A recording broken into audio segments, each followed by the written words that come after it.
He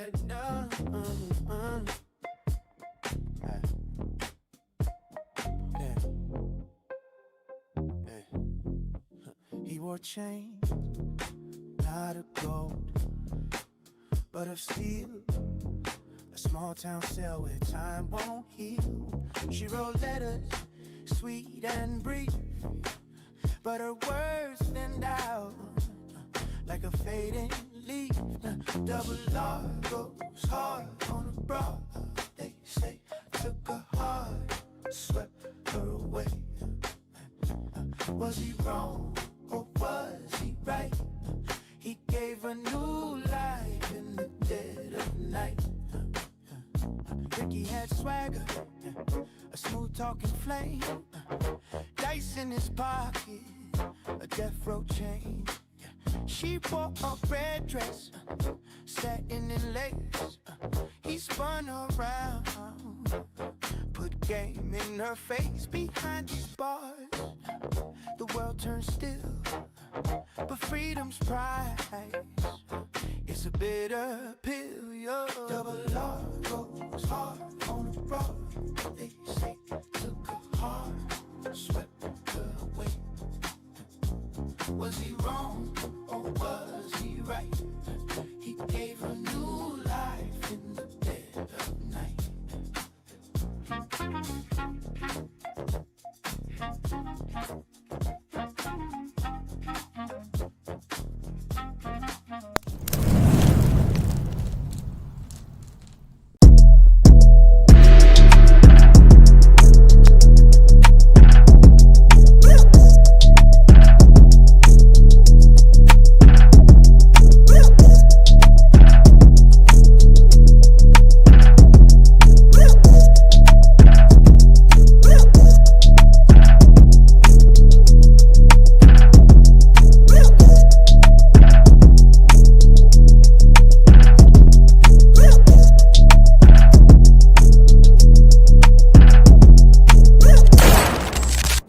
Watching Compton Rick Rock TV.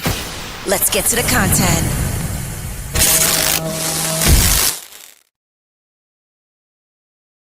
Your car, man, it's slapping.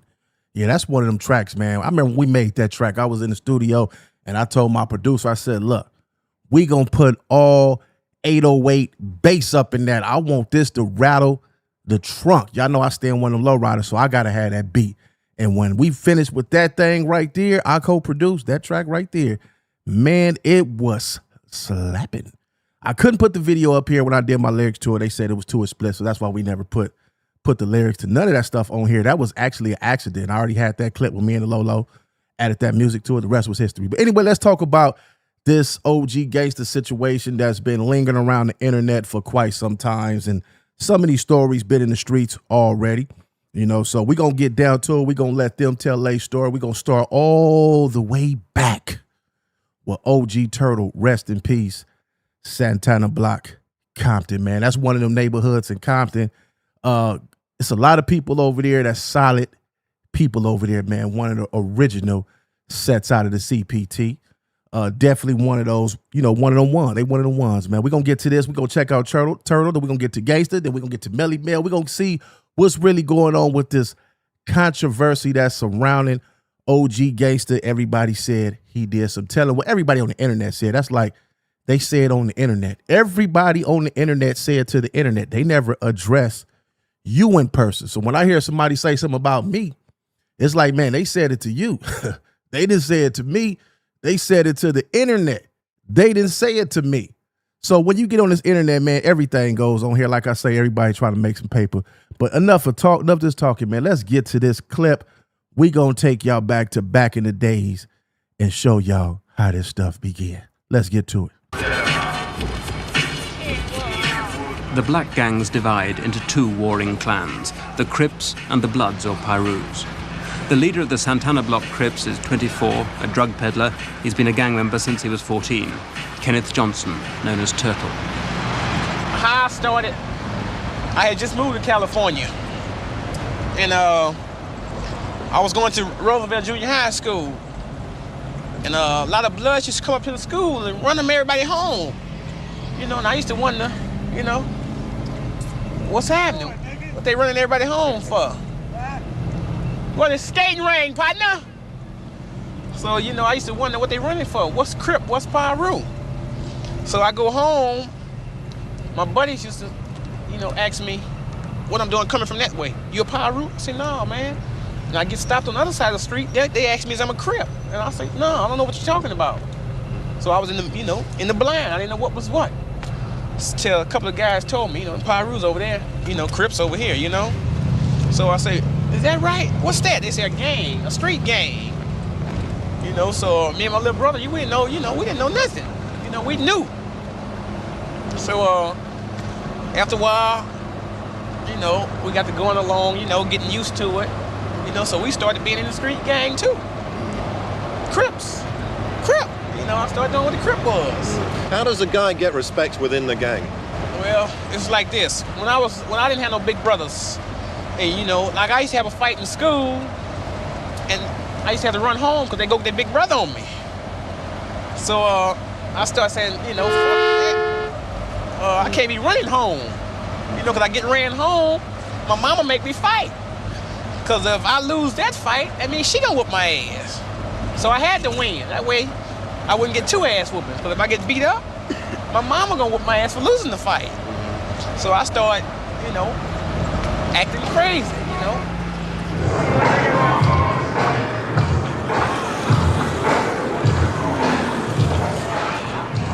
Now we got plenty of Yeah, I'm in here, baby. Drop it like it's hot, baby. Drop it like it's hot, so I can pick it up like it's not. Y'all heard what he said back in the days, man. Your mama and your daddy, y'all remember that, man. When you go outside and you have a fight, you better win that fight. Because if you lost that fight, they'll take you right back outside and make you get down again. And if they was too big, you pick up a stick and you crack them with it. That's how we was taught back then, man. 10 it is. 9 Black street gangs identify themselves by the colors they wear. The Pyrus wear red, the Crips wear blue. Blue jackets, blue trousers, blue laces in their shoes.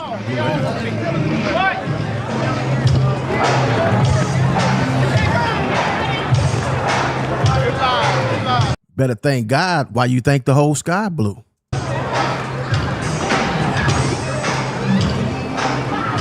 Within both Crips and Pyrus, there are many smaller gangs like the Santanna Blocc. Sometimes on a Sunday night, the Crips come together to claim the local skating rink. Ain't no small gang. What the fuck? What is he talking about? As their patch. How many gangs here tonight? About 10. Are they all friendly to your gang? Yeah, I know them all, man. They real cool with us. Oh, you got the old kids? Grape Street, yeah. Where my buddy right here from? Oh, that's Pocket, quarter Pocket Crip. Quarter Pocket Crip. North side must be an old gang. The phenomenon of the black gangs dates back to the mid-70s. The promise of better housing after the riots of the 60s was never kept. The idealism of black community politics turned sour. For many of the young, black pride became black defiance. The shooting started about, what, 76 on Melbourne? Yeah. In 76. You know, they stopped fighting. They just started shooting. You know, and it was something new to me. You know, we used to fight all the time. The next minute, I'm running from gunshots. So the only thing I said to myself, say, man, we're gonna start doing what they doing. You know, same thing they do to us, we do to them. That wasn't mean, but you had to, you know, either do or die or stay in the house. You know, fight or stay in the house. So I wasn't gonna stay in the house for nobody. How many guys are in the joint right now? About 20, they're close to 20 to 30 of them. And what are they there for? Murders, robberies, kidnapping. Well, ain't too many kidnappings. Murder, robberies, gang violence, you know, mostly all that, you know. And who's this gang violence against? The Bloods and other gang members, you know. If you're asking specifically about that gang, they are a very violent and very active gang in Los Angeles County. They've had a number of incidents involving homicides, shooting on a regular basis. So gun warfare is not uncommon to that gang at all. You gonna shoot some Q102s? Put your hands down. All right, so this looked like they've been doing hood vlogs before any of these guys was doing hood vlogs. This is in the 80s. This probably was some of the first hood vlogs. What y'all think? This look like a hood vlog to me. Turn around. Who's got some ID? Eastside Santanna. What they call you, man? Call me Reg. Reg? Yeah. You OG Reg? Yeah, original. Original gangster, huh? Right, that's gang. All right. Most gangs don't have a particular leader, but they have a group of guys who are considered more or less their leadership. The fellow that you just mentioned is a very active gang member. He lives and eats gang banging. He's been arrested over 20 times since he's been an adult, and I think that's only been the last 2 or 3 years, and has an equal record prior when he's a juvenile. Ready to run, light load by one. I don't call myself a leader. I don't like nobody saying I got boys, because I don't like that. You know, but somebody have to do the thinking, you know. And I'm the only one around, don't get high, don't smoke dope or nothing, so I figure I can do the thinking. Somebody in there ready to drive? That was a bar right there. He said, I don't get high, I don't smoke dope. So I could be the one to do the thinking. You see how it was back then? The leader was the ones who didn't get high, drink and do dope. That was a bar, man. Y'all didn't catch that. Friend still here? Yeah. All right. Now tear the ticket up. Yeah, we got that paper. We could buy another one. Let's go over and watch some more, man. Rest in peace, OG Turtle, man. Let's get over here. 2 barrels. Look at the barrel. Look at the barrel. This is a madman's gun. A double barrel. Yeah. Value kind of low, but that's the recording. A man that go kill with this is really mad. It will kill. This you better watch out. is a M1 carbine, 32 rounds. I can go tear up Lewis Park with this. I can kill about 32 people if I hit them all. Yes, indeed. This is the same thing. I owns 2 of these. This exhibition may be alarming, but for thousands of young people in Los Angeles, weapons are now part of everyday life and death. 9mm. Tell them about the tray 8. Make them 8. 38 revolver.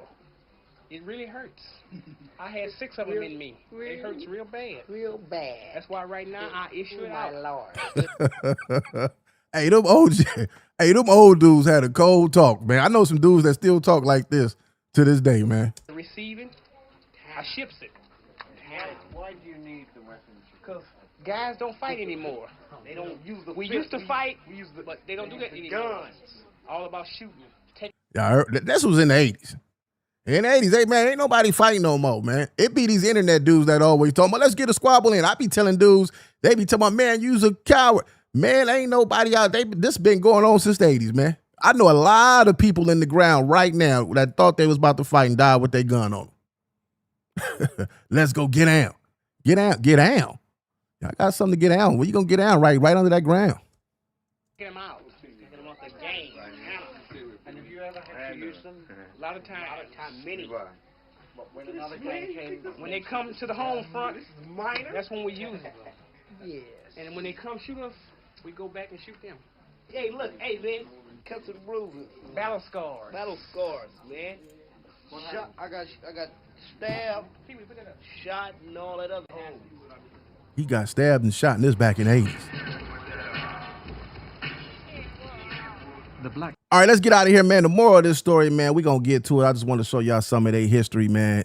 Them dudes, they was already talking back in the 80s. They wasn't doing no fighting. They going to put some of them carbines up in you. Now, check this out, man. We going to check out a little bit of some of Gangsta, everybody. This is the story I heard. It was some crooked cops. They hit one of his spots, robbed him, beat on him. And then I guess when he was locked up, them same crooked cops turned out to be dirty, which is Ferguson. And, you know, this is what I'm hearing. And they said, you know what? You got action that coming home early. We gonna need you to tell on these cops. Now, some people gonna say, man, you don't supposed to do no telling, nothing. But he told on some dirty cops who whooped on him and robbed him, got out early. Now, I know a whole lot of people that would have did it it's a 50-50 thing. Some people would have told on him. Some people would have said, I'm going to ride my time out. But we're going to get to it, and we're going to let them talk about it. We're going to let his people talk about it, but we're going to check out some more. Now we're going to get to Baby Gangsta and just give y'all a little rundown on him, his lifestyle, what he got to say in this video. Let's check this out. Let's go. Baby Gangsta, welcome to Wild Moguls TV. What's up, homeboy? Yes, sir, yes, sir. You know, been looking at your life, man. You got an incredible life. Let's start from the top. You came from Louisiana. Yeah, I was born in Monroe, Louisiana. Okay. And we lived in a little bitty town called Waterproof, Louisiana. Waterproof. And my mom brought us out here when I was 5 years old. Wow. We first moved on 94th in Vermont. And we stayed there about a year and a half. And then we moved to the Nickerson Gordon Projects. Watts. In Watts, yeah. And then you stayed there until how long? We stayed there till I was about 9. 9. And then we moved, my mother met, I guess, my stepfather. Okay. You know what I'm saying? And him and my mom bought a house in Compton, so we moved to Compton. Now, what part of Compton did you move to? We moved off Alameda and Rosecrans. Okay. You know, which back then was known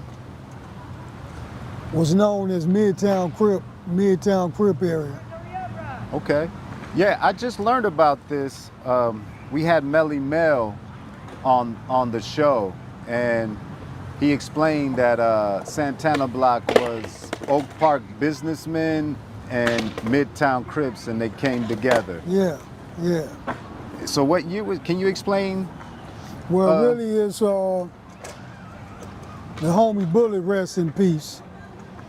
You know what I'm saying? He got killed in '78, right there at Sears, in the Sears parking lot, where used to be the Compton swap meet, which is now Walmart. He is up there at the carnival, you know what I'm saying, with the homie Strawberry.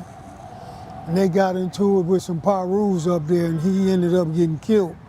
But before then, he had an idea, you know what I'm saying, about starting Santanna. You know what I'm saying? He had a vision, had an idea about that. Everybody didn't know about it, just some knew about it. His brother OG, and my big homie, his OG brother Bay Rob, he knew about it. And after Bullet got killed, Bay Rob got with Turtle. You know what I'm saying? Because Bay Turtle was the first guy that we seen in the first video. Rob and Bullet and them was from the Oaks Park side. Over on this side was the Midtown side. So Bay Rob got with Turtle, and everybody had, not everybody, but those that were supposed to be there had a meeting. You know what I'm saying? I say from that side, like Duck Norwood, Robert Thomas, Big Raider, Big Yogi, I say Boo Boo. You know, on this side, it was probably like Turtle, Sleepy Hudson, Terry Birdsong. The homie Killer Wayne was in jail. So at the time, Turtle was running this side. So they all got together and formed Santanna from both factions. Wow. In 1978. 1978. Yeah. And how old were you at the time?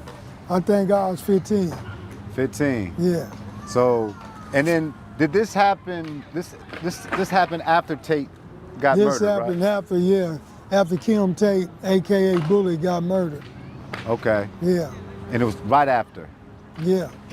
Okay. And now, and you guys were heavily warned before y'all came together? No. We might have had a little skirmish every now and then. We wasn't warned like that. Okay. You know what I'm saying? Because they used to come over here. We even had a couple of them lived on this side. Bruce Hollyfield and his brother Wayne Hollyfield. A few of them lived over here. Okay. So yeah, we wasn't warned. Okay. We might have a fist fight every now and then. That's it. Never was gunplay. Never. Okay. So it's kind of like y'all just neighborhood, y'all like right next to each other, so it just made more sense. Yeah. And y'all can make more And we business. all knew each other, you know? Yeah. So now, from what I hear, y'all got the name Santanna Blocc from Santanna's Yeah, that album. came from the musician Santanna. Yeah. Yeah.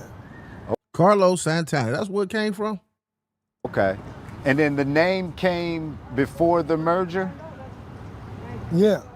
The name came before the merger? Yeah, because it was an idea that Bullet had. Okay. So it was an idea. Yeah, and his brother brought it to us, yeah. All right. And then when did y'all change it from Santanna Boys to Santanna Blocc? I think I was in jail when it got changed to Blocc. Okay. I think I was in I think I was in juvenile camp. Okay. And then let's talk about but it wasn't Santanna Boys long. Huh. You know what I'm saying? It was probably within like 6 months or so. And then y'all just changed. Yeah, it wasn't long. It wasn't Santanna Boys long. Okay. And now, after the Santanna Blocc merger, did people from both factions still try to keep Midtown and Oak Park No, going? well, as far as that go, you had some on the Oaks Park side, you know, but the ones that was on the bullshit didn't matter. Yeah. You know what I'm saying? The ones that tried to, because at the end of the day, for me and us on this side, you know, once it was Santanna, it was like, not fuck Midtown, but, you know, ain't no more Midtown. Yeah, it's over. Why would we even bring that up unless we talking about something from the past or something? Yeah. You know what I'm saying? I would never claim Midtown again. I'm from Santanna, so, you know what I'm saying? Y'all see that BG on his shirt, Baby Gangsta, man. Compton is where that Baby Gangsta, that original Baby Gangsta, all that come from the CPT, man. Baby Gangsta. That was for us on this side. Yeah. You know what I'm saying? But for the real ones on that side, man, they fell right in, and it wasn't nothing but the Blocc. You know? Okay. Oh, hello? Yeah, it wasn't nothing but the Blocc, you know, so, you know, it was all good. All right, let me stop right here, man. Let me say something, man. A lot of y'all hear the gang, you know, the gang conversation that's going on in the video, but I see something different that I don't think y'all paying attention to. When I was coming up, this skate park that's in the back, this actually in his hood, right? This a skate park. They got a skate park over there now. Wasn't no skate park in Wilson Park. So to see kids back there having fun, you ain't hear no gunshots going on. That's a good thing, man. You know, you still have some that Hollow Oaks Park here and there, but at the end of the day, that shit don't even matter, man. Okay. It's Santanna or nothing.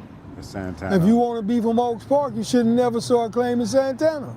That part. That part right there, that's just the way I see it. Yeah. You know what I'm saying?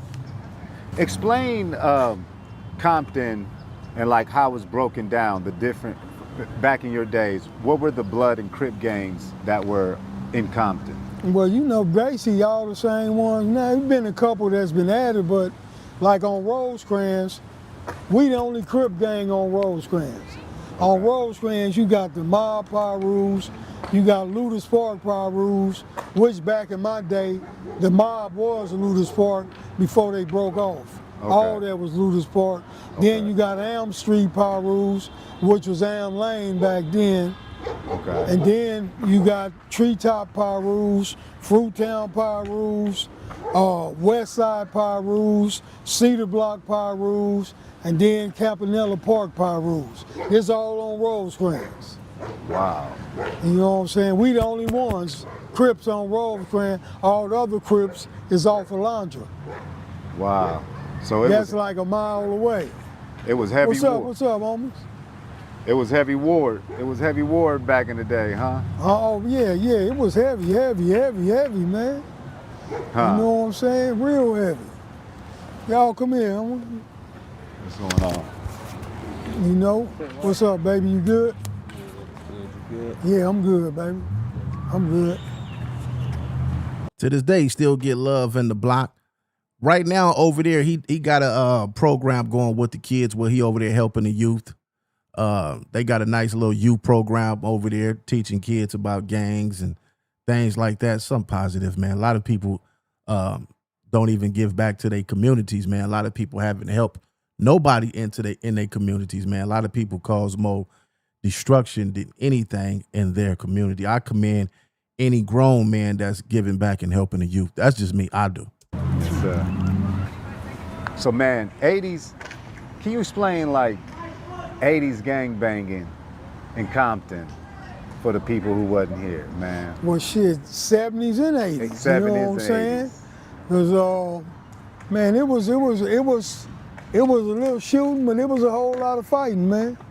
Huh? You know what I'm saying? Do you remember when it switched from fighting to shooting? It didn't really switch. It's always been a little shooting, yeah, but it wasn't a whole lot of shooting. Yeah. You know what I'm saying? Because like when Salty got killed, then bartender got killed, you know, Tam got killed. A whole, you know, it was some shootings going down.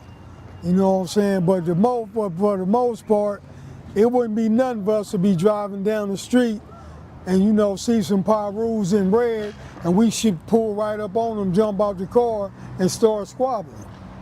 You know what I'm saying? Just like that. Just like that. Because see, back then, you know what I'm saying, it was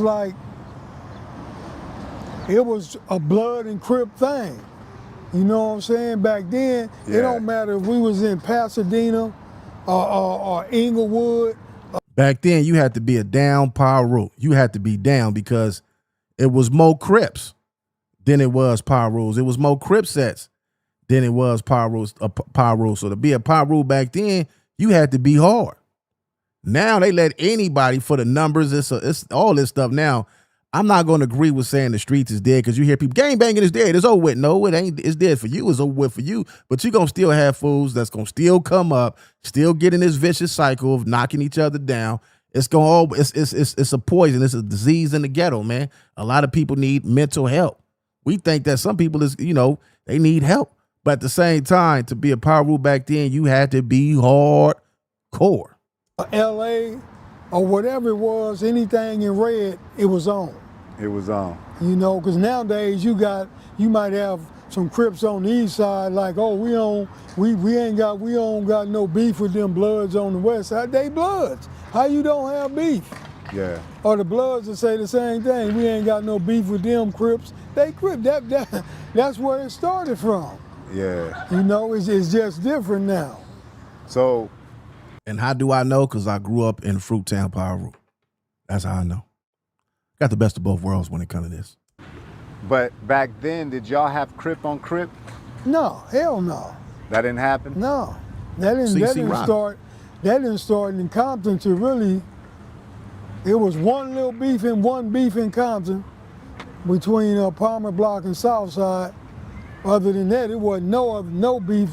And for us, in Compton, to this day, we don't have no beef with no motherfucking Crips in LA, period. Oh, wow. We ain't never had a beef with Crips in LA. White boy, what's up, baby? There it is. So now, Tate is gone. What is Turtle's affiliation with Tate? Or they homies? Family? We was all homies. Okay. They wasn't family? No, just homies. Okay. Like I say, we ain't had no, because when Bullet got killed, they was already living in the hood on this side on our side. Okay. You know what I'm saying? Right there on Santa Fe. Okay. You know what I'm saying? So we ain't had no beef with them like that. Okay. You know? Like I say, well, it was just a little couple of fights every now and then. Okay. So I seen the 84 documentary with Santanna Blocc, and it had Turtle. Yeah. In that, are you in that documentary? I was in jail. I just had got out right after they did that documentary, and Turtle had went to jail. Oh, wow. Yeah, I was in youth authority in YA. I was in YA. Okay. So, me and the other twin. That's why the other twin wasn't in it either. Oh, okay. Now, was Turtle the leader of Santanna Blocc, or he was just charismatic and it looked like it? Yeah, you know what I'm saying? At the end of the day, Cubs was charismatic, and I'm gonna say, yeah, he was a leader. You know what I'm saying? Yeah.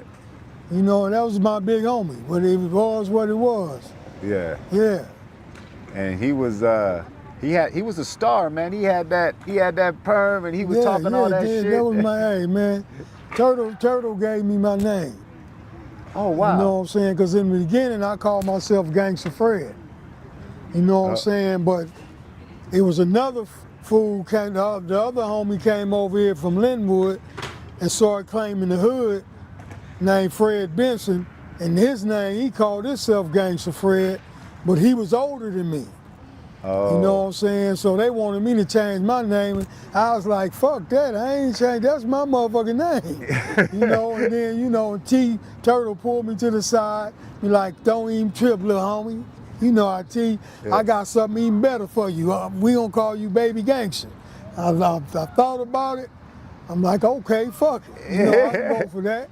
You know, because I was like the youngest homie hanging with the homies. You know what I'm saying? Wow. Because I didn't want to hang with the little homies. I ain't seen nothing in that for me. With the homies my age, rather.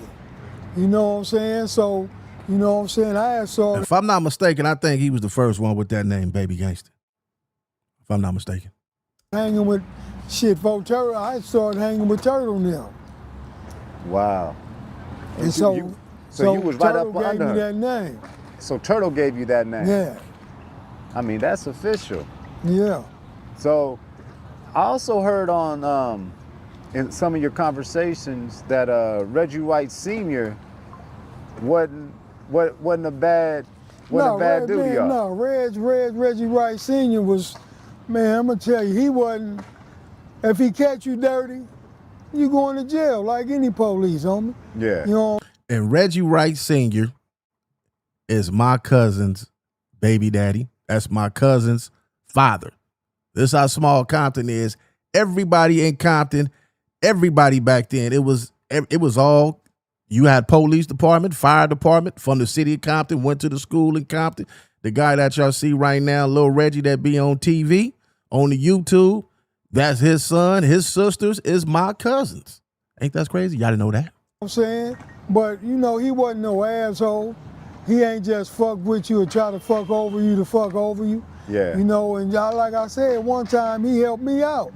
Motherfucking sheriffs had raided my motherfucking spot, my dope spot, and I had left. And he still took me to jail. When I caught my murder, he took me to jail. All my fucking jewelry on the nightstand in that motherfucker. You know what I'm saying? And he went in there and got it for me one time, man, and gave it to me. Oh, wow. You know, plus he was, Reg always been cool, though. You know, plus him and Turtle was cool. They was tight. You know, like Reg Jr., you know, I didn't really know Reg Jr. because last time I saw Reg Jr., he was a jailer. He was a jailer at Compton substation. You know what I'm saying? And by the time he got to be a police and all that, I was already in state prison. Oh. You know, so I didn't know Reg Jr. Okay.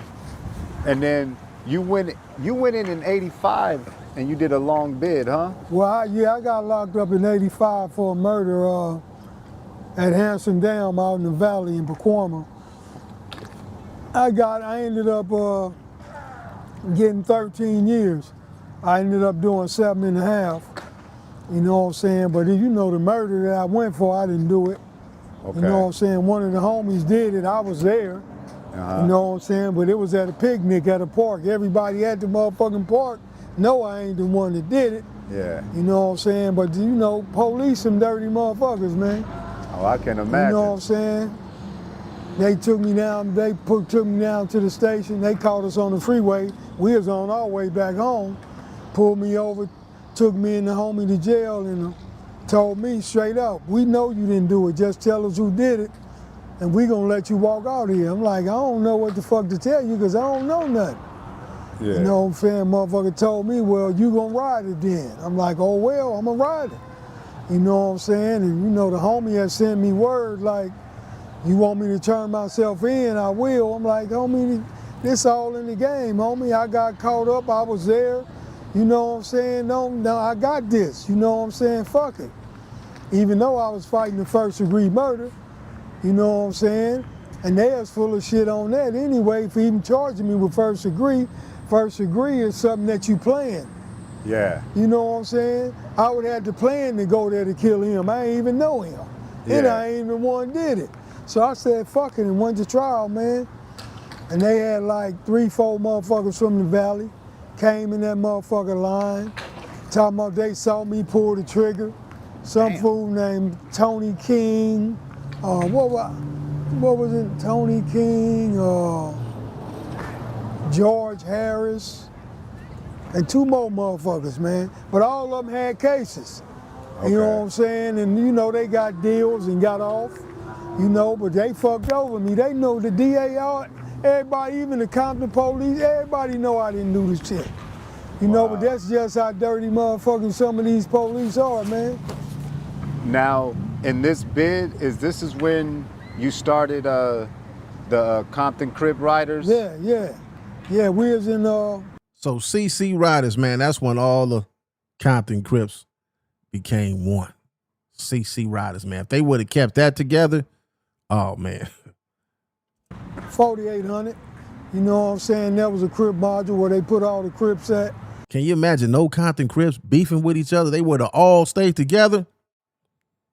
You know what I'm saying? So, you know, they had the neighborhood car in there, they had the Gangsta car in there, they had the Hoovers in there, you know what I'm saying? And it's like, fuck it, you know what I'm saying? They had all the Hoovers, all the East Coasters, and we like, fuck, you know, even though Compton rolled together, we rolled together, we still wanted to put a name with it. Okay. You know what I'm saying? So me and the homie Marcellus, we started CC Riders, Compton Crip Riders. You know what I'm saying? When anybody come through that motherfucker that's a Crip from Compton, we all together, just no matter what neighborhood you from, we all together, just like everybody else is. Oh, wow. That's and that's still going on to this day, huh? Yeah, it's still going on to this day. And we went, another reason we wanted to do it because when the homies go to the pen, because, you know, they had that CCO thing going on in there. Can you explain that, CCO? Consolidated Crip organization, like a prison gang for Crips. But it's like, we ain't want to be part of that. Okay. You know what I'm saying? I'm like, I can't claim 2 gangs. You know what I'm saying? It's like, only thing I'm claiming is Santanna Blocc. Yeah. Because when they tried to get me to join them, I'm not with that. I'm only claiming Santanna, that's it, that's all. Yeah. You know, so that was another reason why we started it too. Wow. And now, when in jail, how does it work? I know as black folks, we kind of all come together, right? Bloods, Crips, whatever, you black, you together. No. Yeah, and let me tell you, in the pen, you got different cards. You got Compton and Watts, you got the Huster card, the Hoover card, all that. You got Pyrus, Bloods, all that. But when it go down, everybody is together, man. If everybody's together when it go down, it's a black thing. But you got different cards. That don't happen. It depends on if we got if we in a riot against white boys or Mexicans, yeah. Yeah. But sometimes we in a riot against each other. But usually everybody stay to themselves. You got the Crips, you know, we speak and be cordial sometimes. It's more or less easier now than back then. Because back then it was still fuck them Bloods or fuck them Pyrus, this Crip. Shout out Huncho. You right. You right. He part of it too. You right. You know what I'm saying? Mm-hmm. But they more together now. But back then we was still on the bullshit. You know what I'm saying? And Crips kicked it together and Bloods kicked it together. Yeah. You know? How did the truce work with you? What truce? The gang truce of '92. I was in prison. Oh, you was in prison? You know what I'm saying? When the truce jumped off, the Rodney King thing jumped off. I was in prison.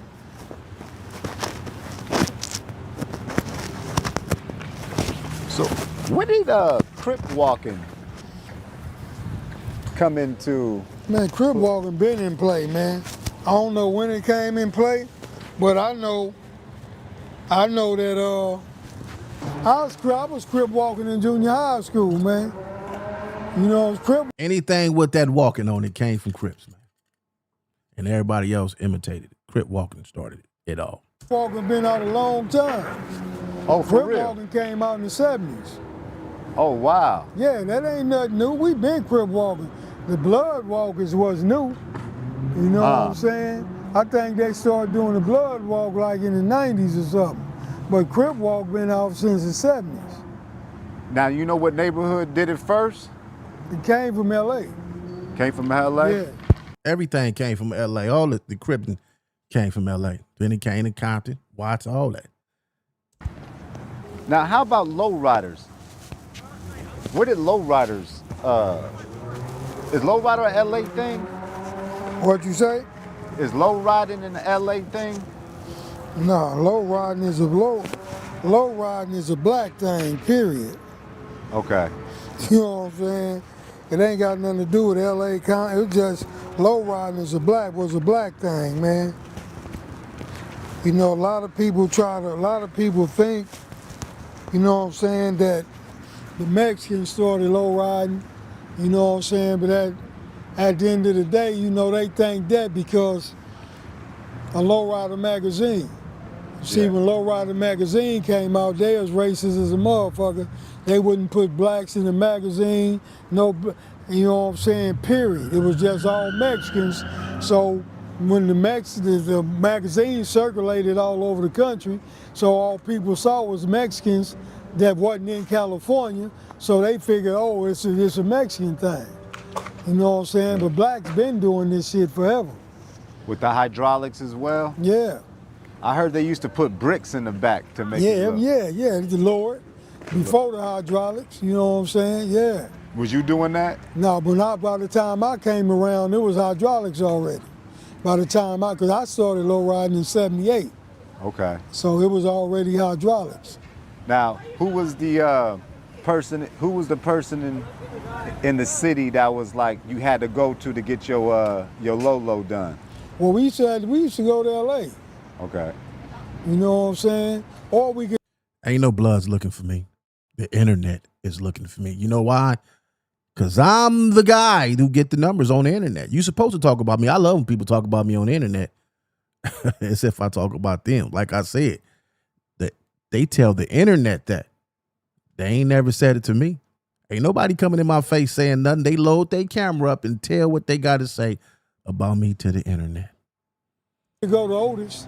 Otis had a shop right there on Rosecrans. You know what I'm saying? Otis would. I was just in Fruittown day before yesterday, hanging out with the Bloods. That was what is yesterday? Yesterday. Do it. You know what I'm saying? Or we could go right down Wilmington and get it cut out and put the hanging out with the Power Rules, my bad. hydraulics in ourselves. Huh. Yeah.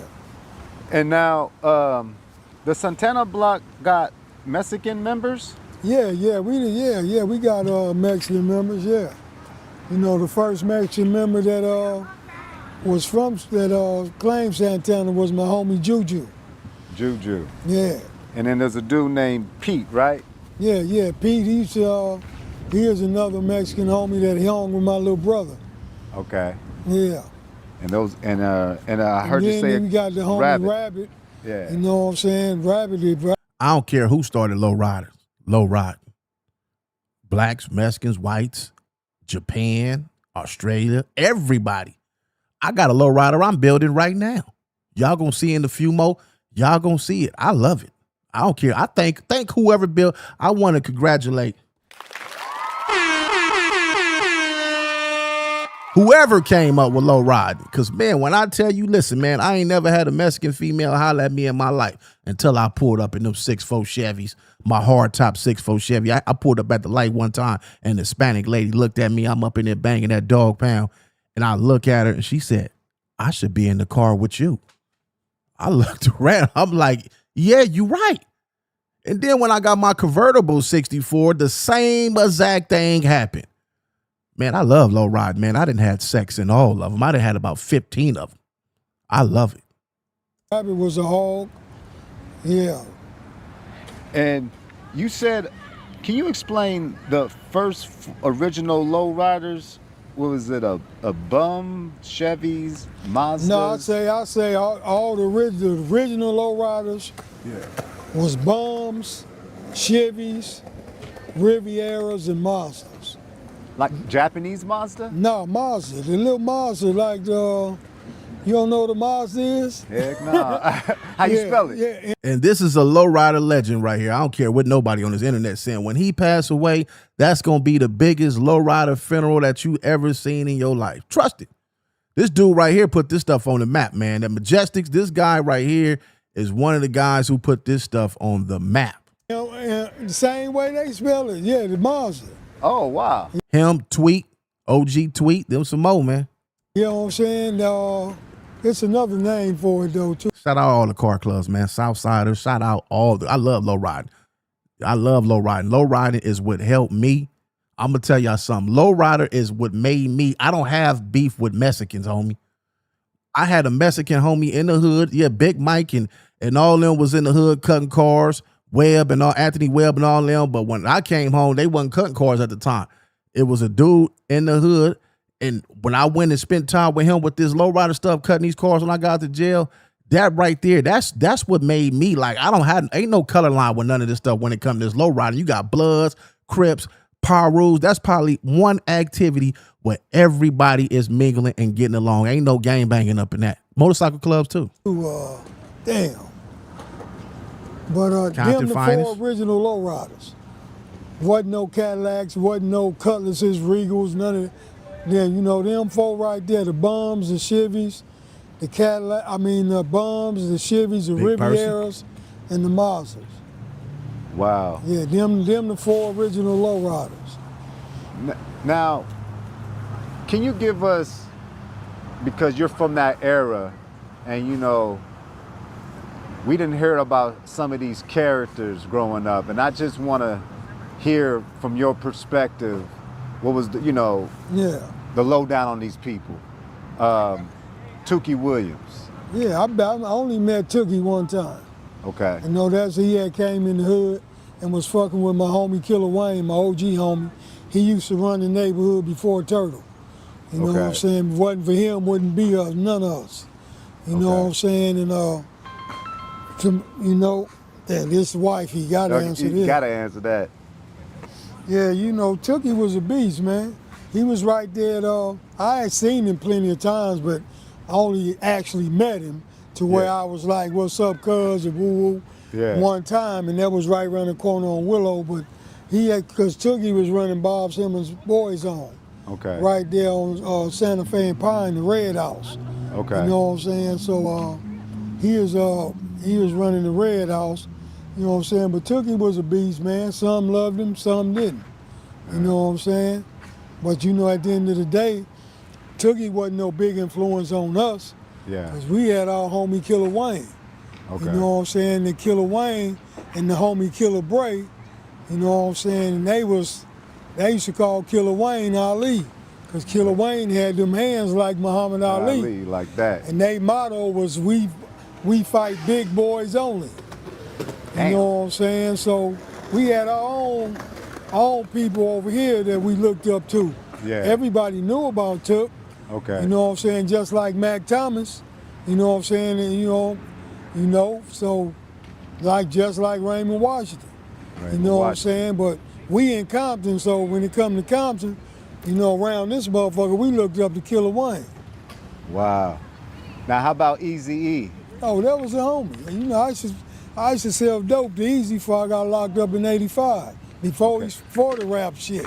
So he used to come to the spot all the time. So what was his get down? Was he a real hustler gangster? No, yeah. Easy was a real motherfucker. You know what I'm saying? I used to, after his cousin Horace got killed, he started coming buying dope for me. Because his cousin Horace, that was a homie. He was in the car club too. He ended up getting killed. And after he got killed, he started coming fucking with me. Yeah, Eazy was a real motherfucker, man. He was really the only one that was, he is the only one that was a gangster in NWA. And where was he from? Kelly Park. Okay. Damn, that's official. Yeah, he was the only one that was a gangster, man. For real? Yeah. How about Dr. Dre? Dr. Dre was a square. He wasn't no gangster. You know, Ice Cube, he is a square. He wasn't no gangster. For real? Yeah, none of. Yeah, them talking bad about my hip hop heroes, man. I love them guys, man. If it wasn't for them guys, I wouldn't have got through a whole lot of days and times, man. I love them dudes, man. None of them dudes wasn't no gangsters. But Eazy was that dude. Yeah, Eazy was a gangster. And now, what's the responsibility of being a leader for the Compton Card? The responsibility, I say, is that you got to be fair and you got to make the right decisions. Yeah. Because if you make the wrong decisions, the shit gonna come back on you. Yeah. You know what I'm saying? Is that difficult? It ain't difficult for a real motherfucker. Yeah. If you got somebody that's just playing leader and don't really know what leadership mean or how to be a leader, it's gonna be messed up. And this shit that like that didn't happen in the past. You know what I'm saying? But for me, it came natural. You know what I'm saying? Because every penitentiary I went to, I had the keys to the Compton Card. You know what I'm saying? What's your thoughts on WAC 100 and No Jumper? I don't even pay that shit no attention, homie, because that shit there, you know what I'm saying? I don't even deal in that kind of shit. Because my platform is all about helping our people, trying to bring our people together and helping these youngsters out in the streets. I don't have time for the buffoonery, man. Yeah. I mean, it is buffoonery too, you know what I'm saying? Yeah, I don't even deal with none of that shit. And I also read there's a lot going on with this fentanyl, and I saw that you lost a son. Yeah, that there, man. Oh, that's close to my heart, man. Man, that fentanyl ain't no joke, man. Man, I know a lot of people that lost their life to that, man. Y'all be careful if y'all out there popping the pills, and be careful on that, man. Can you? I lost my son he took one pill and that shit killed him, man. How long ago was this? This was 2 years ago. 2 years and 2 years and a month. Wow. And yeah, that fentanyl. If you don't have nobody that done died from fentanyl, you don't really know what's going on with fentanyl. His motherfuckers dropping like this all over the country. All over the country, every day. You know what I heard? I got a friend of mine that I grew up with that's an actual fentanyl addict. I'm like, how the hell you addicted to something and everybody dying? He ain't ran across the right shit yet. But I think what it is he was heroin and switched over to fentanyl. So you gotta. This another cat right here. If they did a movie on his life, man, it'll be a cold movie, man. Kind of be like a extra heroin downer type person. I don't know. Yeah, shit weird, man. Yeah, that shit weird, man. But that fentanyl to kill him, man. My condolences go out to anybody that done lost a loved one from that fentanyl. Man, I'm sorry to hear that, man. And then you went back. You went back in the 2000s, right? Yeah, I caught a federal case in 2001. Okay. Yeah, I caught it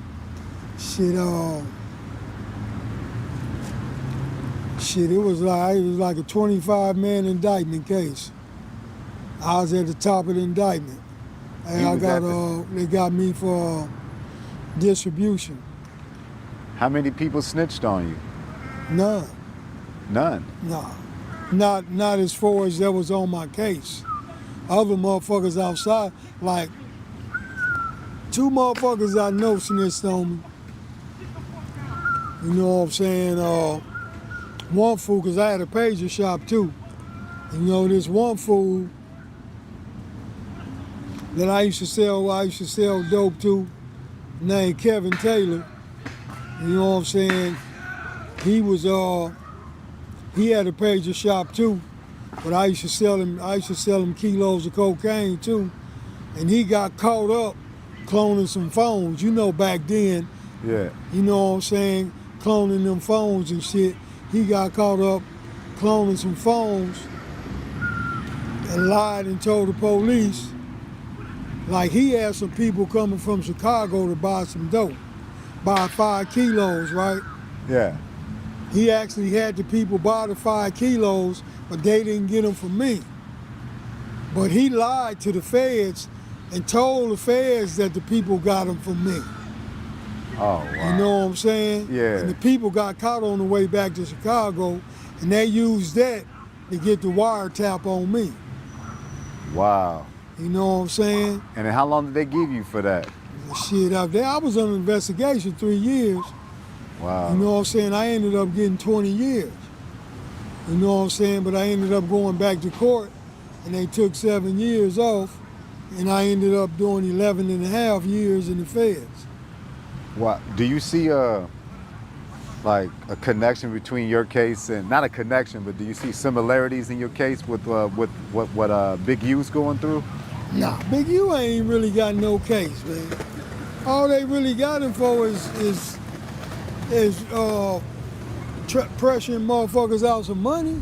He ain't got no dope. I had a dope case. Yeah. You know, and they got him for pressuring motherfuckers out of some money and then talking about the murder. Now that's the only thing he really gotta look forward to is beating that if they charge him with it. Cause all that other little shit, that ain't nothing. That ain't nothing. Yeah, that ain't shit. The murder is what he gotta beat if they charge him with it. God willing, he won't charge him with it. And if they do, he beat him. You know what I'm saying? But yeah, that's that old extortion shit, that sending a motherfucker in there to make a motherfucker pay rent, that ain't shit. You know what I'm saying? But they out here blowing it up all on the news like as if he's... I mean, that ain't shit. Yeah. Yeah, I'd rather have that than a dope case any day. Huh. Yeah.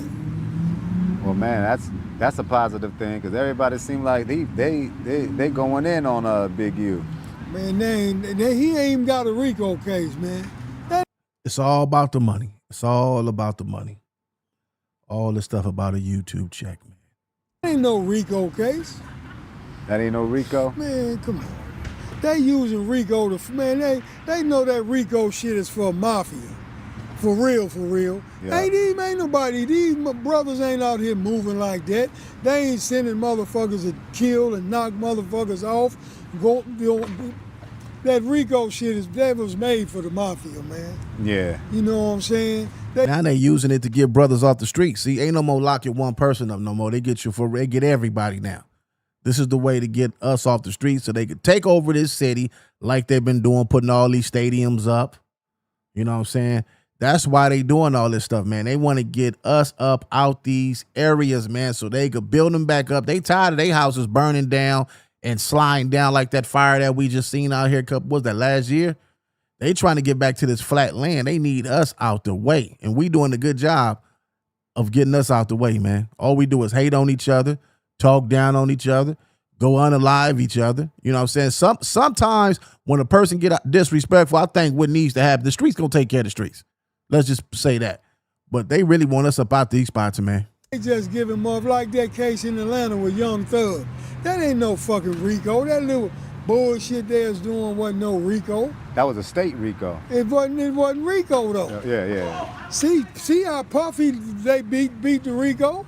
Yeah. It was never RICO. How you gonna have a RICO and you the only one on the case? That's just like R. Kelly.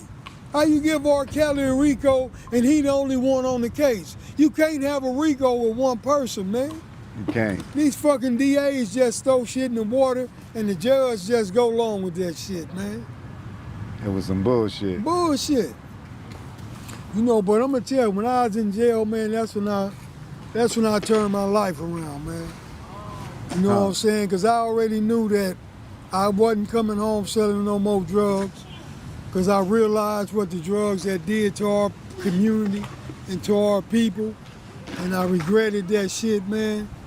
And I swore to myself I'd never do that shit again. You know, and while I was in there, I wrote 18 books. Damn. Right now, I got 5 published. I got 3 more about to get published. I started my nonprofit in jail, Transitions to Greatness. And it's all about, you know what I'm saying, helping these youth out here. It's a gang intervention, prevention, mentorship. You know what I'm saying? It's all about helping our people and helping these youngsters out here trying to do something right, man. Because, you know, I done did some fucked up shit. I got a lot of shit that I regret.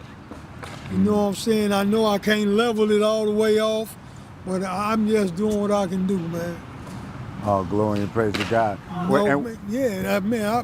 The only reason I'm still here is because of my Lord and Savior, Jesus Christ. You know what I'm saying? I got baptized in jail. You know, I was baptized when I was a youngster, 5, 6 years old, but that was something that my mom did. Okay. I wanted God to know that I wanted to do it on my own, you know, and be conscious of what I'm doing. Yeah. So that's why I got baptized again in jail. Now, what jail did you, what Fed jail did I was you in Victorville. I got caught with a cell phone in Victorville, got sent to Atlanta. Got caught with another cell phone in Atlanta and went way, they sent me way to fucking Pennsylvania, Waymart USP. What you get if you get caught with a cell phone? Because it seems like everybody in jail got a cell phone. Then all they did is ship you out. Oh, that's it? Yeah, then I don't know what they doing now. Yeah, motherfuckers got cell phones. Do you get more time when they ship you out? Do they give you more time or they just ship you out? No, I just got shipped out. I think you used to get 90 days when I was in there for a cell phone that you couldn't get back. You couldn't get it back. I had a cell phone. I didn't even trip off. I let everybody use the cell phone. I just wanted to know, was my family visits coming? Was I getting my package? And did you send that money from my store? I didn't need to sit on there like these dudes. These dudes online every day. I didn't do none of that. I want my money, my package, and come up here and give me some of that pee-hole. Oh, wow. Yeah. And now, what was harder? Your Fed time or your state time? Or more difficult? I'm gonna tell you, now the feds is better. Mm-hmm. But I would rather go to the state because you got conjugal visits. Oh, you got feds don't have conjugal visits. But when I first went to the state, man, it wasn't nothing but love, man. Conjugal visit? Now, you had to be married to get conjugal visits? Yeah, but now you don't. That's crazy. Shit. Now you don't even have to be married. No wonder why everybody going to jail. I didn't know that. You go to jail and still get a conjugal visit without being married? Well, I never heard that. No wonder why these dudes going to jail. Well, some of them going to jail because they like that Bucci and that spice, that spiggity. All you got to do is say, see your partner. Oh, wow. Yeah. Shit crazy. And then how does that work? How does the conjugal visits like? You would go, say if I go out there today on a Wednesday, I'll come back on Friday. They got little cottages where you just be in there, you and her in the little cottage. And back then when I was in there, they could bring the food in from the street. So I was getting any and everything I wanted. Now you got to order the food from them. But wow. That shit, it don't and you can stay matter. laid up for 2-3 days? Huh? For 3 days. Oh, man, shout out my baby mama, man.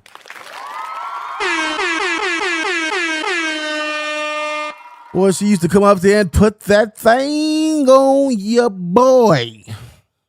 Oh, man. Oh, man. You can stay laid up in the bed for 2-3 days with your girl? Yeah. All you do is count time. You go open that door, wave your hand at the tower, close the door. Yeah. 2.5 days, you chilling, man. Butt naked. Wow. Come on, man. We got 561 people up in here with 124 likes, man. Come on, man.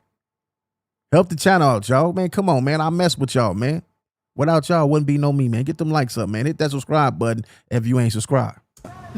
Oh, wow. I ain't put on no clothes. That ain't no need. I just open the door and wave and close that motherfucker back. You know what I'm saying? Oh, what projects and books and stuff are you working on now currently? Well, right now I'm just, out here. Like I do a class up here Monday, Wednesdays, and Fridays. I Okay. do a life skills class, and I got a little basketball league for the youth. Uh-huh. You know what I'm saying? So I do the basketball. We have our games on Saturdays, and I'll be on my podcast just trying to push the positivity, man. Trying to bring our people together, man. Cause I'm gonna tell you something, man. It's 44 million foundational black Americans in America, man. Not even counting the Africans, the Jamaicans, the Haitians, not even counting none of the tethers. You know what I'm saying? And all we got to do is come together, man. Shout out Big Wolf. If we come together and spend our money with each other, man, it's a wrap. It's a wrap. If we just come together, we'll have reparations tomorrow. Because we'll be moving as a unit. And they need us. We don't need them. Yeah. For instance, y'all seen that what's his name? Tenderism? That old man, Destination Smokehouse. I know we getting off subject here. But y'all seen when the old black dude was at Destination Smokehouse, he had lines up around the corner because everybody thought that the black dude had stake in it. They thought it was his business. Once they found out it wasn't his business, and I guess the guy that was, behind the camera, he was the real guy that owned the business, and he wanted to be famous like a lot of these dudes do. Once you get in front of that camera, man, people they want that fame. The black dude left.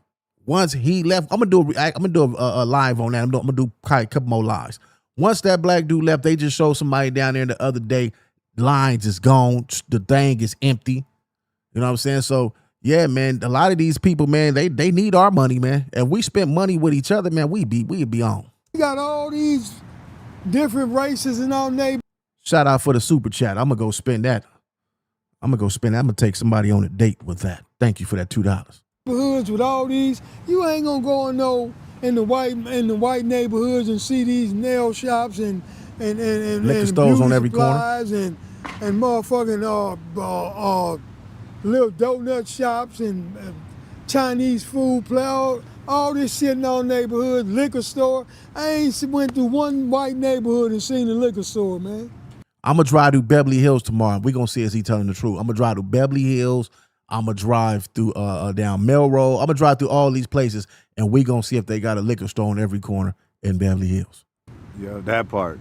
You know what I'm saying? Now everybody come, these little hotel, sleep bag hotels that the Indians and... Don't you talk about them hotels. Oh, them hotels. Come on, don't talk about the hotel. I go up in there and get it in them hotels.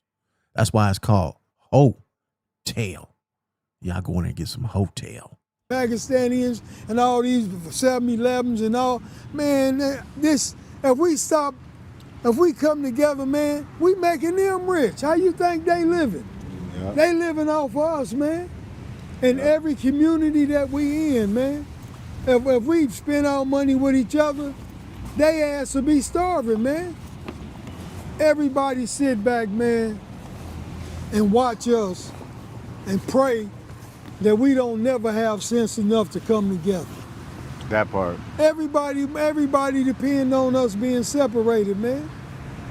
You know what I'm saying? And these motherfucking lil cap people, they keep their foot on our neck, man. You would think that the Jewish people, all the shit they done been through, the horrific shit happened to them, you know what I'm saying? that they would have some kind of sense, and man, they worse than everybody, man. Huh. They worse than everybody. You know, they run around here stealing all identity, because we the real Jews, we the real Hebrew Israelites. There ain't no motherfucking white people in that part of the world.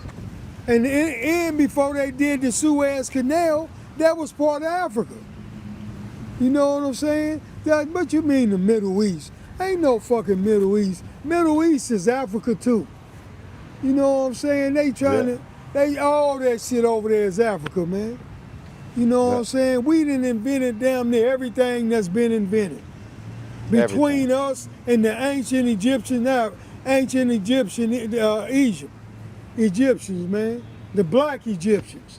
Not the ones that got over there now thinking they white. We talking about the ancient Egyptians, man. The Kemet. Yeah.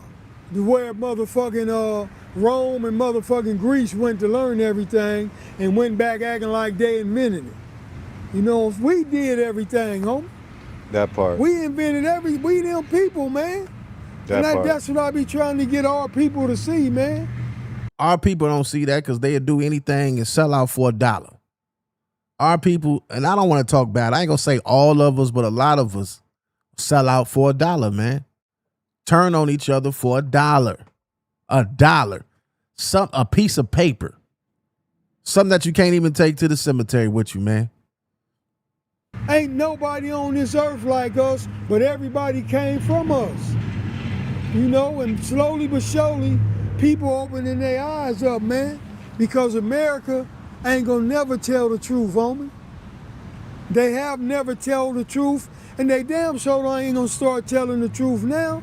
They don't even want their kids. These white people don't even want their kids to know the truth, because their kids will see how motherfucking scandalous, raping, killing, murdering motherfuckers that they are, man. Real talk. At the end of the day, man, we just got to come together, and the world is ours, man. Because I don't believe that God just took us up out of Egypt, spread us all across the world. All right, so the controversy is about to start. We're about to get to the controversy. It's some allegations that's been placed on him, and this is one of his co-defendants. It's Crimey right here. And he gonna break us down these snitch allegations that have been placed on the OG, and let him tell it. I like to let them tell their story. You know, let them tell their story. A lot of people think, oh, because y'all from Compton. Yeah, we from Compton, and Compton stick together. You know what I'm saying? But we gonna let them tell what's going on. This is OG Melly Mel, the Hood Postman. Let's go check it out. Y'all go over there and subscribe to his channel. Now let's get to the part that we all been waiting for. See what he got to say about all this. Lock the door. Shout out to the Mailroom Nation and the Mailroom Goons. I am Professor Melly Mel, your hood postman. Be sure to click that notification bell, like, subscribe, and share. Drop a comment down below so when the dope content hit, it's going to feel like it's the first and then 15. Welcome to the Mailroom. You come in, take a look at your mind, examine what's in your heart. You go anywhere in the world to get a couple of lives, but you come here to get the truth. It's not a gunnerization nor it is imagination or even a glorification. It is always the truth, and positivity is what we do over here. We don't get into all that other stuff. I know there's a lot of stuff on the YouTube streets, but understand this. The streets ain't made for everybody. That's why they created the sidewalk. Get out the way. But let me take you to school. Get on the bus while I take you to school. I am your bus driver. I'll be driving today, folks. Shout out to everybody, man. I need one of them horns on my car when I roll down Fig. Where you get that? I need one of them. Welcome. Shout out to the Marlena Williams, Johnny Sullivan, Sean Williams. What's going on, Sean? Big Sean. Roscoe, what's going on? What's going on, John? Yeah, I'll come here and clear up a couple of things because I don't want people to misconstrue or misunderstand or have a one-sided form of information. So we're going to deal with the Ferguson brothers, and we're going to break that down correctly today, so you guys can understand exactly who the Ferguson brothers were.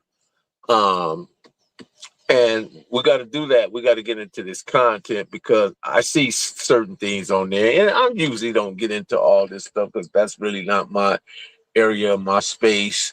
I don't degrade, divulge, or downgrade, or pour out whatever I am on other brothers and bring them. The truck stop sell them horns for show. I'm going to get me one of them horns. I need one of those. Imagine me riding down Fig and I see a pack of them little. Bang, hit me one of them. Get over here and get this 40. Down. I don't do none of that. You know what I mean? Matter of fact, even the people that snitched on me on my case, I took responsibility for that because had I not let them in my business, they would not have been able to snitch on me. So always take responsibility, have accountability for your own actions. And whatever that is, you know, just be there to understand there's more to it than what meets the eye. 2001, myself, Baby Gangster, my brother, my homie Pee Wee, my homie Don Juan, and other individuals like Lupe, his wife, rest in peace. His brother-in-law Chewy, rest in peace, and other individuals. Y'all hang on in here because he about to break it down. Don't leave. Hang on up in here, man. Let's see what they talking about. This they hood business. Let's see what they talking about. It's on the internet, so let's play it. See what they talking about. Y'all ain't going in here. Let's get down and see what's going on. That was on the case, and some of the people decide to go to the government side, and that's okay. I'm not here to drag them out and put them on the internet. None of that. That's not what I do. But I will address this Ferguson thing. So we were indicted, and it happened September the 6th, 2001. I remember it was like 4 or 5 days before 9/11. 5 days before 9/11. And I remember it well. And my whole life was turned upside down that day, you know what I mean? And there were certain things that happened that I wasn't unaware, but I had an attorney. His name was Charles Suarez. He was out of downtown LA. And he came in and he bought me this great big old box of just evidence and video. All right, let me ask you a question. Rock, what's up with this fool talking dissing on the internet? They dissing on the internet. They not in my face dissing. They dissing on the internet. This is where you could be all you could be. This is where you supposed to diss somebody at. This is the safest spot to disrespect somebody's hood, to disrespect somebody as a man on the internet. Until they come in your face and do it, then it's a different story. I don't want to hear about nobody, I rode through your neighborhood. I go ride through every neighborhood right now. Ain't nobody hanging out in these neighborhoods anyway.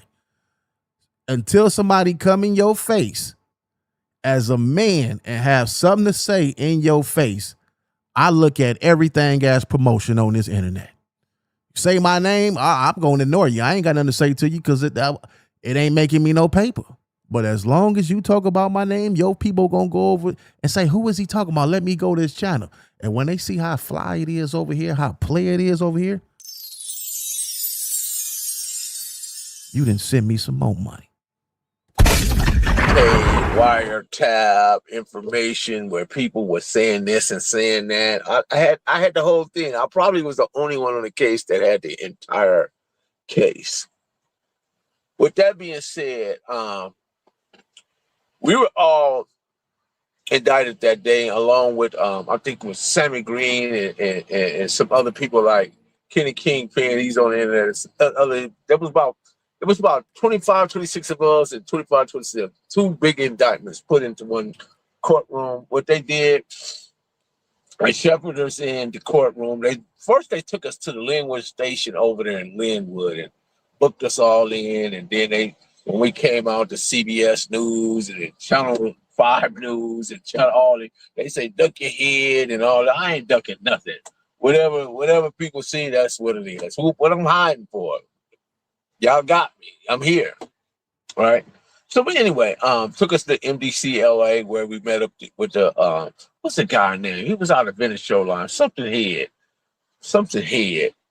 I can't remember his head, but he was out of Venice Shoreline. That was his indictment on that point. But anyway, so we get up in there and they do what is called they have a system where they see who your judge is, and they do this, like they put the judges' names in there and they pull a name, and we pulled a judge named George Burns, who was a senior judge at the time. Maybe he was thinking about retirement or whatever. So somehow they didn't like that judge because they found out that judge was more or less, you got judges that are lenient against certain drug cases because they're suspicious of how the government obtained information, and then you got judges that are harsh on like crimes of when you have victim crimes and stuff like that. You got judges that do different things. So they give us Burns. They didn't like that judge. So we wind up with a guy named Stephen B. Wilson. So Stephen B. Wilson, then another guy was Keller and Manny Real and Let Him Go Let's, and then you had Consuelo Marshall and Judge Hatter. Those were the two black judges. So we come up with Stephen B. Wilson. So Wilson, Keller, and Manny Real, they were the two worst judges in the whole federal system in the Central District. The two worst. Ray Browning and other individuals have came up under this judge, and he punished them. But anyway, so what we did, me, myself, my brother, Gangsta, and all us, we decided, okay, they got us. They showed us the indictment, the affidavit, the indictment, and we looked at everything. So basically, we arrested for running a pharmaceutical without license. I'm gonna just put it that way. We had money laundering, tax evasion, buying properties without the legal documentation and stuff like that. That was, other individuals, whatever. Going through that, after we see everything, we realize they got all these wiretaps, they got aerial surveillance, they got drone surveillance, they had cameras on the Tucker residence, on the Gangsta's pager shop, and his residence where he lived, where he rested his head, and they had pole cameras all over the neighborhood watching. And they was taking in all this information. People would pull up, they was taking out license plates, running people's names and stuff, and then what they was happening, they was catching people maybe 3 or 4 miles away from the residence. They would come and they pull them over and they find them with a bird, and they was writing these dudes tickets and letting them go. But the dudes that was getting caught wasn't saying anything. They wasn't saying nothing. They was like, man, are you kidding, man? You got they wrote you a ticket, you had a whole bird on you, right? Come on. Oh man, a ticket for a bird. Man, what was this at? Oh man. Anyway, during all this time, we decided that we was going to plead the foreseeable. Foreseeable is when you plead for whatever your part is in an indictment. You don't have to say nothing. In other words, this is what I got charged with 841 and 846 conspiracies. So I pleaded to the 841, bam. They gave me 12 years. They gave other people under that based on the drug amounts, whatever your drug amounts and your levels. There's level drug amounts and criminal background. This is how they come up with the where you're gonna fit. So I was level 32. Matter of fact, I was 34, and they gave me 2 points for acceptance of responsibility, dropped to level 32, which gave me 151 months. I came back later on. The Ninth Circuit Court of Appeals granted motion, and they took more 21 months off of that sentence and brought me down to right around 10 years, right? So during this time, unknown to me, there were some guys who called themselves the Fergusons. They was the Fergusons. This is the first I hear this. The Fergusons, right? Were crooked cops who breached the public trust by becoming road officers.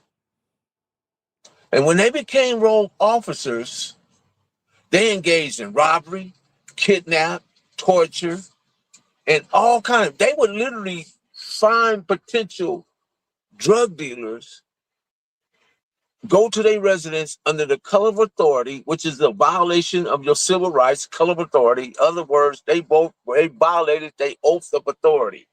Come into your residence as police officers. They would torture you, burn your feet, burn your cut on you, beat you, and also do family members to get drug money and drugs from you and valuables.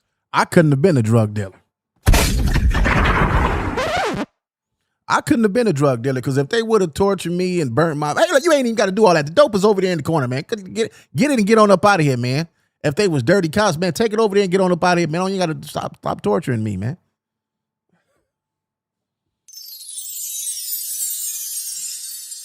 Close the door when you leave out. This is what they did. So this happened to my homeboy Gangster. Now you guys can take what you want from this, or you can make your own decisions, or you can listen to whatever on the internet. You can do whatever you want with that. But I'm giving you the facts. These people were corrupt cops, and they came in. So when how did that rule apply? Does that rule stay, hey, because you're a cop that now you don't crossed over in this area, that somehow people ain't supposed to just expose who you are or whatever? Is that what's supposed to happen here? I don't know. You guys tell me. Shout out to King Mike's. Shout out to me. Shout out to everybody that's listening, man, because here's the thing, guys. These are corrupt cops, right? Who kidnap, torture, Man, they did whatever they did. They had to get it. And their actions was violated the oath of Constitution of breach of public trust. They were no longer cops. Depending on the severity of the jurisdiction, the act can be classified as felonies. This is what they do in perjury of public and police misconduct, right? The civil liberties are infringed upon the government agents acting under the color of authority, overstepping their boundaries, overstepping their duties, doing things that outside of police. Police are there to serve and protect. And if they do something outside of that, then they are rogue, they are corrupt, they are no good to the system. And they restrict your constitutional rights such as freedom of speech, assembly, privacy, including unlawful search and police misconduct. This what these guys are guilty of. Man, I got listen, man. I hope I meet me one of them police ladies. I want to get pulled over one day. I'm gonna get off topic again. You know, I like to get off topic because I be thinking of all type of stuff. I would love for a police lady to pull me over and tell me how handsome I, you know, she walk up to the car. Oh, you are so handsome. It's so handsome. And then before you know it, we in the alley somewhere and I got her bent all over on the Chevy and wearing them guts out. Have anybody in the chat got some sex from a police lady? Put a one up in the chat if you did. So they breached their oath of authority under the color of authority. They used their color of authority to become robbers, to become thugs, to become criminals, to become people who took advantage of people that they knew they could take advantage of because they come in with badges and guns and shit. I wish I was a police officer. If I would have known what I know now, I would have been a police officer when I was young and pulling people over, taking a dope out their ashtray, all that. What y'all got up in here? Y'all want to go free? Give me $1,000 right now. I'll let y'all. I'll be like the police in Mexico. Handcuffs and everything. So when this happened, unknown to the Fergusons, the feds got a camera on Gangsta's house looking directly at these people doing what they doing. They see the whole play. So what happens? I get the 12, Gangsta get the 20 because he had a 851, which is he would have got the same sentence I would, but they doubled him up based on the 851. When they double your sentence, in other words, you had a prior drug conviction.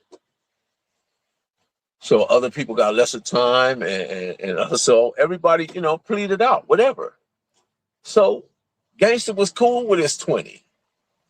He didn't know that they was gonna come back to him with this situation about these Ferguson guys. So you gotta ask yourself, being put in that circumstance situation, what would you do? So the police robbed you, burnt your feet, beat you up, and then you got action. You took your 20 years, didn't know that these police will ever get caught up, and you got action to go home by telling them what y'all would have did. I want to know. I want to know what y'all would have did. Shit, I would have been home. Them police been robbed me. I wouldn't even waited for them to got caught up. Man, they robbed me and took my dope, all that. And I think one of them hit my baby mama in the bathroom. What would you do? I'm not telling nobody to do nothing. All I am is laying it out for you to look at it and understand that there's more to it than what meets the eye. If you got these corrupt cops going around the city of Los Angeles, they going around Compton, going around in Long Beach, and they spotting potential ballers, and they following and kidnapping, they run up your house based on their police officers. So you think that, okay, I'm going to take this bus, I'm going to hire me a lawyer, I'm going to bail out, bam, and I'm going to get back at it, right? No, that's not going to happen. They're going to tie you up. They're going to beat you. They weren't going to tie me up and beat me. I knew they was dirty cops. Man, the dope is under the doghouse back there, man. Take it. Take it. Shit, I'll get some more. Get out of here. They're going to set your feet on fire. They're going to cut. I ain't set my feet on fire. On you. They're going to do whatever they need to do to extract information to get your valuables, get your money, and get your drugs. That's what they're going to do. And that's what happened. So whatever happened then, speeding it up, the government come back, hey, gee, And they explained, G, what happened. Now, G didn't have to go sit on no thing to testify. You said what I would have did, Rick Rock, if some dirty cops beat me up and especially burn my damn feet. I like to get my toes sucked on. If they would have did that, they would have been on death row. They would have been hit them with the electric chair already. I don't know nothing about that. He didn't have to do that. He didn't have to do that. So if you understand what the Ferguson, I'm on live, bro. I'm on live. I can't answer the phone right now. If you understand that, then you understand there's always more to what meets the eye. People have feelings and they understand certain things about certain things. And I know, man, you can't get on the internet going back and forth with people about certain things. I know that. You just don't. You address issues. Don't address people. Address issues. Address the facts. Address the information. But don't address the people. Because people will get in their feelings. Because here's the thing. The most dangerous place you can be in is in your feelings. I agree. Being in your feelings, how you'll lose everything. Being in your feelings, you will lose everything. It's a certain way you got to handle things. The internet is not one. Trying to prove yourself on the internet is not a place for that. Like I say, when people talk about you on the internet, what Easy say, Dre, they only make Easy's payday. That's it. This ain't the place for no game. This is not the place for you to say, yeah, when I see you, I'm going to smoke you. This ain't the place for that. If that's what you own, make sure you don't get caught. What Jeezy say, you could do whatever you want to do. Just don't get caught. That's it. You ain't got to do it today. You can wait 5 years later from now when everybody then forgot. What happened, old boy, man? They say a drunk driver came by and man, we don't know what happened after that.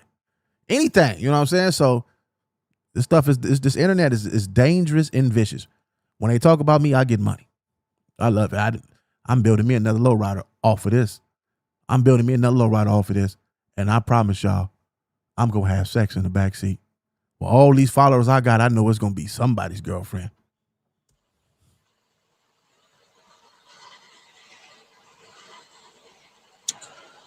That's the most dangerous place you can be in.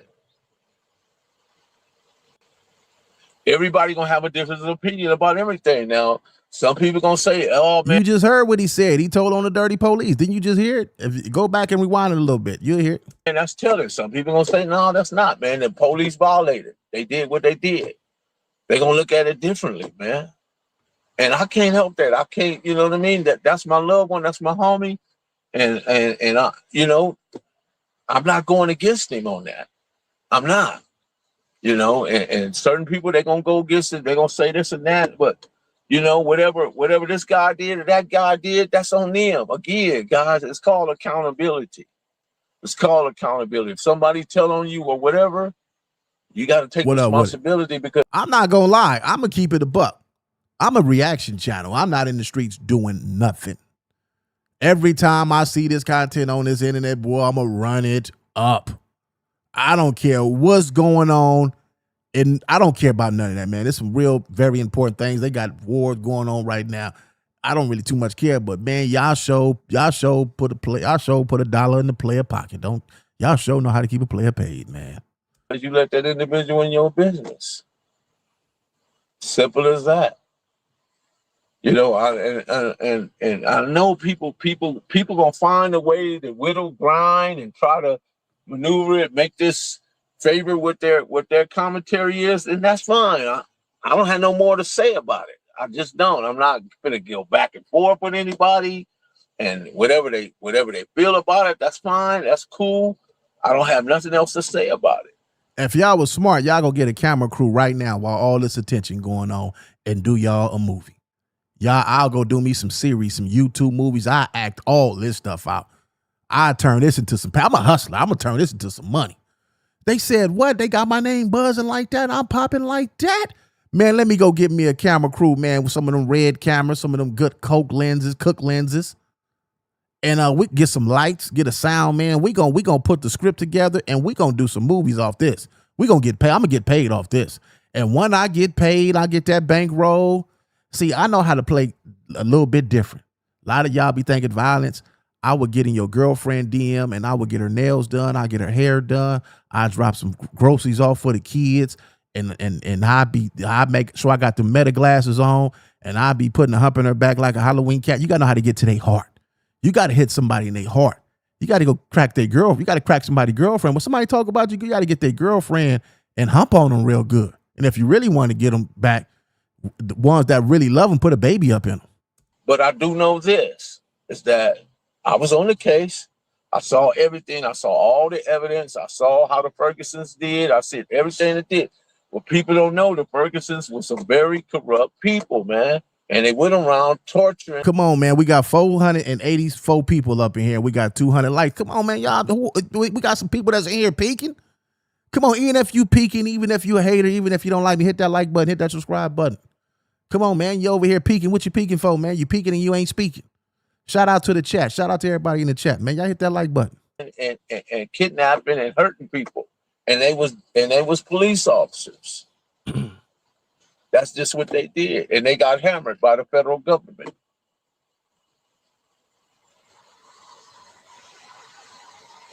That's what happened.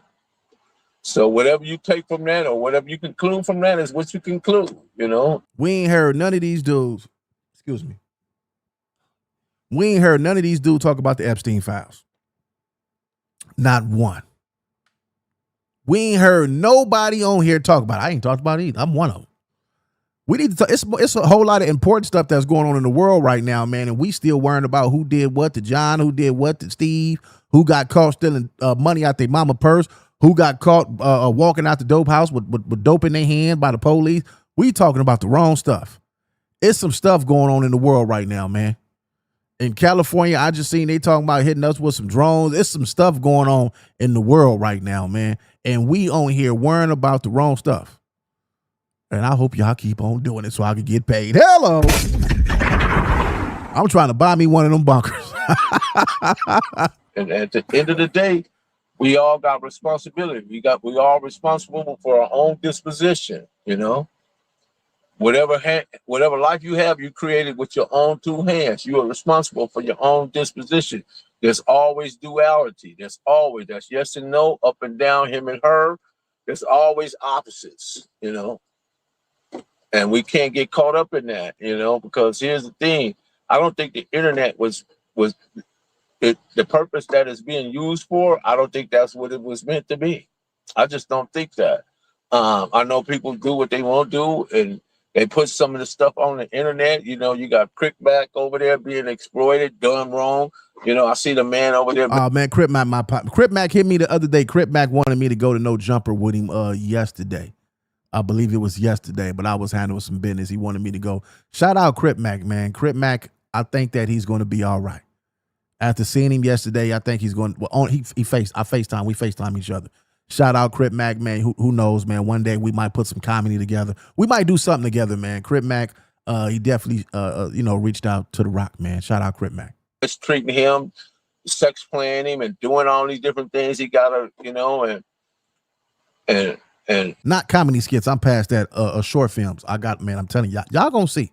Y'all gonna see. I don't know what his destiny is, but if he keep up some of the stuff he's doing, you know, it's gonna be a violation of his probation at some point. You got to be careful.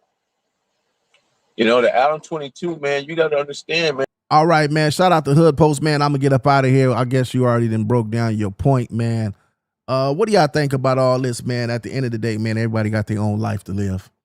You know, you can't stop nobody for doing what they do. You know, you got content creators on the internet running their content. You got street dudes on the streets living the street life. You know what I'm saying? And those two don't mix. You know, everything is recorded and record on here. If something was happening to some of these guys, you would definitely be the one they'd be looking for, checking your phone records and all that. I think sometimes when people get on the internet and do certain things, they do it because it is recorded. They do it because it is it's documented. You know, unless you just one of those guys who don't care, because nobody is hard to find out here. Everybody is easy to find. You know what I'm saying? We didn't see. I know. You know. Listen, man. It's not that hard. But what's hard is staying focused. What's hard is getting to the bag. That's the hard part. It's easy to get on here and crash out. And at the age that we at, I see 41-year-old dudes on here still dissing each other. Dissing people's sets, dissing people's hood in their 40s, almost 50. You can see the grays. If I didn't dye my stuff, y'all see the gray. Some of these dudes got grays in their hair. They look like they living in vacant houses. You know what I'm saying? Like their hair, it look like bugs and worms grow up in their hair. It look like they don't sleep good. They not healthy. They not drinking that Mountain Valley spring water. They not taking vitamins. They on the internet every day, all day. Don't even look like they getting sex. Some of these dudes ain't even having sex. You see what I'm saying? So, yeah, man, you got to live your life, man. Make your money on the internet. If you're going to get on the internet, make some money. Don't put yourself in a position to where you're going to get yourself unalive, because a lot of these people think nobody is going to do nothing. A lot of these people think everybody on the internet is busters. Everybody on the internet ain't busters. You got dudes on the internet hustling. You know what I'm saying? But it's still some people that could make a shot. They could still make a call. It's if you want to go really crash out and do life behind this stuff. Do you want to go ahead and do life behind knocking somebody down because of what they said? They ain't did nothing to you. They just saying stuff about you. That's when you get in your feelings. Now, if they walk in your face and smack you, slap you, or fire on, then you got all right to put them under the ground. You got all the right to send them to God. But the easiest thing to do is for somebody to set their camera up and talk about you. That's easy. That's getting money. Everybody on here getting money. Y'all be so caught up in what this person said and what this person said. But at the end of the day, y'all realize, go look at their channels. A lot of those dudes got enough subscribers. They get a lot of views. And on the 21st, you don't see them on the internet. They somewhere smoking. They in a hotel room with a hooker. All this stuff is for money. And they not making a lot of money because nobody on here look like they making no major bankroll.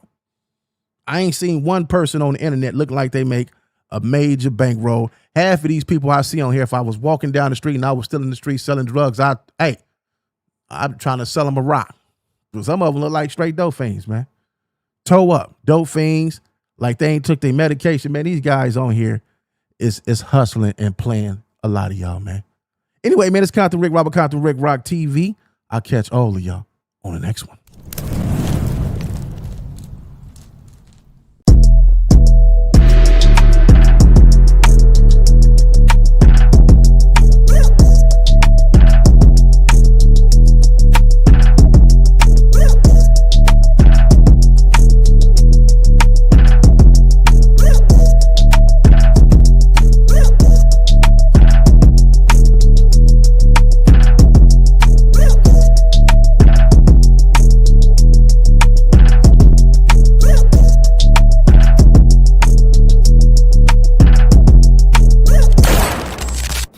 Watching Compton Rick Rock TV. Let's get to the content.